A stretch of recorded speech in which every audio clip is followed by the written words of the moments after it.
Okay, now we're talking to Verónica Muntadas-Longridge from International Beverage. Verónica, thank you for being with us. Thank you for having me. Your company is the owner of quite a lot of distilleries in Scotland. Yes, we're very lucky, Could you tell us which ones? Of course, I can show you actually. Great. We've got 5 distilleries. We've got Knockdo Distillery, we produce Anok there. Pulteney Distillery for Old Pulteney. The Balblair Distillery for Balblair, and then we've got the Speyburn Distillery for Speyburn, and in Balmenach as well we have a distillery for our gin Carun. Okay, great. And, our head office is in Aitre, which is between Glasgow and Edinburgh, and with mostly all our whiskies are Highland whiskies, except of Speyburn, which is Speyside. So let's talk a little bit about the Balblair Distillery and the Balblair whiskies, because they have something special that you don't find everywhere. You have no age statements on them, but purely vintage. That's so right. Why is it?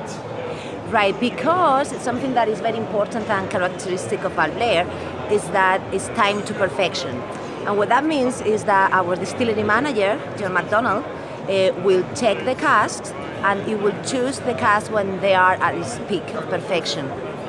And that means, for example, if we choose Balblair 03, that it was distilled, it was laid in 2003, it was bottled in 2014, and then on the side of the bottle, if there's different releases, it will tell you if it was a first release or a second release.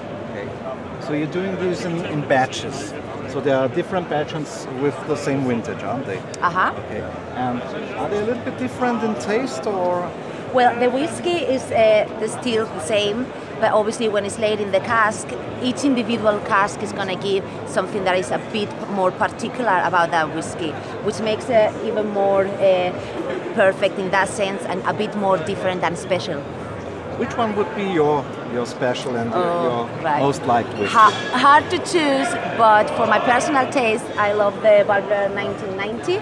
It's got a ex-oloroso sherry cask finish, and it's got the spiciness that comes from that, but as well is mostly mature in ex-bourbon cask, and from that we can get tones of vanilla and caramel, and that combination for me is beautiful. So in general, so that would be my last question, the house style of Balblair, how would you describe them?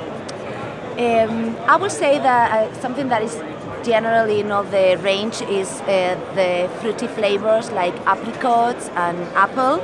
As well, there's a little bit of leathery notes to it.